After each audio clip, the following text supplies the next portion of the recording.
He thought he could make out a spot where the top of one mountain seemed to jut upward, but it didn't seem very impressive. A short time later, the mountains were no longer visible, hidden behind the glare of the sun, reflecting off the dirty air. It was possible, he realized, that he was somewhere near where Kate Barlow had robbed his great-grandfather. If that was really her lipstick tube he had found, then she must have lived somewhere around here. Zero took his turn before the lunch break. Stanley climbed out of his hole, and Zero climbed down into hole. "Hey, caveman," said Zigzag, "you should get a whip. Then, if your slave doesn't dig fast enough, you can crack it across his back." "He's not my slave," said Stanley. "We have a deal, that's all." "A good deal for you," said Zigzag. "It was Zero's idea, not mine." "Don't you know, Zigzag?" said X-Ray, coming over. "Caveman's doing Zero a big favor.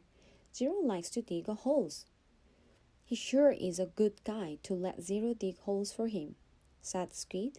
"Well, what about me?" asked the armpit. "I like to dig holes too. Can I dig for you, Caveman, after Zero's finished?" The other boys laughed. "No, I want to," said Zigzag. "It's my birthday." Stanley tried to his best to ignore them. Zigzag kept at it. "Come on, Caveman, be a pal. Let me dig your hole." Stanley smiled, as if it were all a big joke. When Mr. Pendanski arrived with the water and lunch, Zigzag offered Stanley his place in line. "Since you are so much better than me." Stanley remained where he was. "I didn't say I was better." "You are insulting him, Zig," said X-Ray. "Why should Caveman take your place when he deserves to be at the very front? He's better than all of us. Aren't you, Caveman?" "No," said Stanley. "Sure you are," said X-Ray. "Now come to the front line, where you belong." "That's okay," said Stanley. "No, it's not okay," said X-Ray. "Get up here." Stanley hesitated, then moved to the front of the line. "Well, this is a first," Mr. Pendanski said, coming around the side of the truck. He filled Stanley's canteen and handed him a sack lunch. Stanley was glad to get away. He sat down between his hole and Zero's. He was glad that he would be digging his own hole for the rest of the day. Maybe the other boys would leave him alone. Maybe he shouldn't let Zero dig hole for him anymore. But he needed to save his energy to be a good teacher. He bit into his sandwich, which contained some kind of meat and cheese mixture that came in a can. Just about everything at Green Lake came in a can. The supply truck came once a month. He glanced up to see Zigzag and Squid walking toward him. "I will give you my cookie if you let me dig your hole," said Zigzag. Squid laughed. "Here, take my cookie," said Zigzag, holding it out for him. "No thanks," said Stanley. "Come on, take my cookie," said Zigzag, sticking it into his face. "Leave me alone," said Stanley. "Please, eat my cookie," said Zigzag, holding it under Stanley's nose. Squid laughed. Stanley pushed it away. Zigzag pushed him back. "Don't push me." "I didn't." Stanley got to his feet. He looked around. Mr. Pendanski was filling Zero's canteen. Zigzag pushed him again. "I said, don't push me." Stanley took a step backward, carefully avoiding Zero's hole. Zigzag kept after him. He shoved Stanley and said, "Quit pushing." "Lay off," said Armpit, as he, Magnet, and X-Ray joined them. "Why should he?" snapped X-Ray. "Caveman's bigger. He can take care of himself." "I don't want any trouble," Stanley said. Zigzag pushed him hard. "Eat my cookie," he said. Stanley was glad to see Mr. Pendanski coming toward him, along with the Zero. "Hi, Mom," said Armpit. "We were just fooling around." "I saw what was going on," Mr. Pendanski said. He turned to Stanley. "Go ahead, Stanley," he said. "Hit him back. You are bigger." Stanley stared at Mr. Pendanski in astonishment. "Teach the bully a lesson," said Mr. Pendanski. Zigzag hit Stanley on one shoulder with his open hand. "Teach me a lesson," he challenged. Stanley made a feeble attempt to punch Zigzag. Then he felt a flurry of a fist against his head and neck.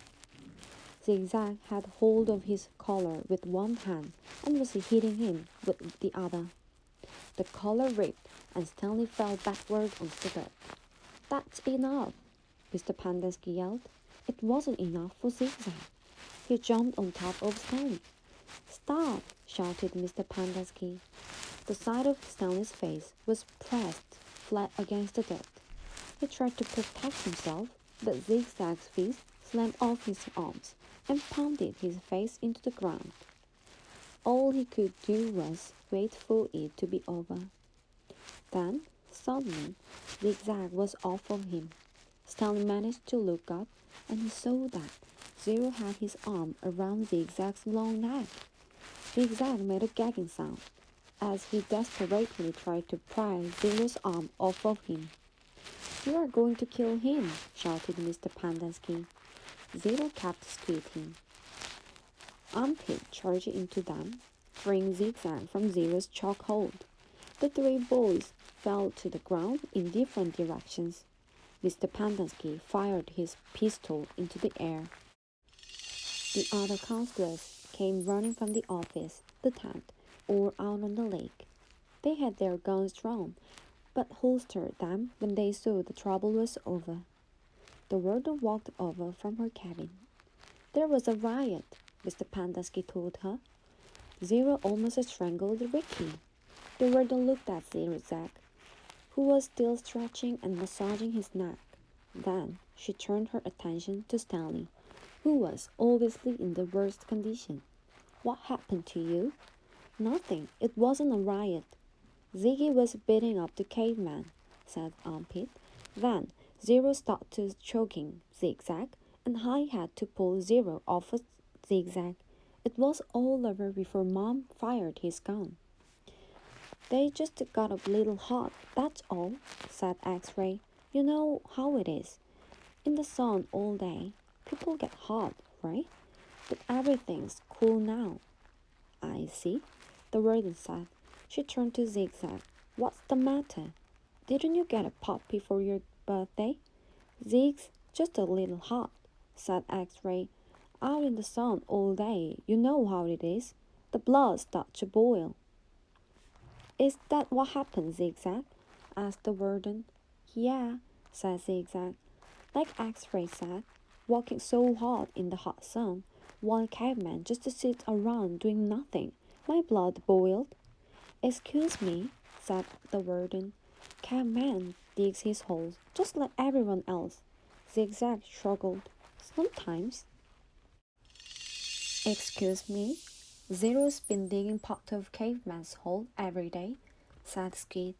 The warden looked from Skid to Stanley to Zero. "I'm teaching him to read and write," said Stanley. "It's a sort of a trade. The hole still gets dug, so what does it matter who digs it?" "Excuse me," said the warden.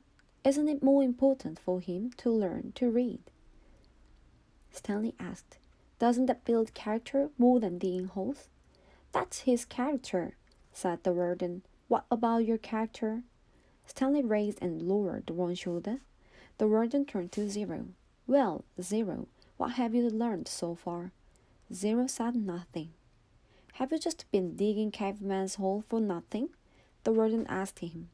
"He likes to dig holes," said Mr. Pendanski. "Tell me what you learned yesterday," said the warden. "Surely you can remember that." Zero said nothing. Mr. Pendanski left. He picked up the shovel and said, "You might as well try to teach this shovel to read. It's got more brains than Zero." "The at sound," said Zero. "The at sound," repeated the warden. "Well then, tell me, what does CAT spell?"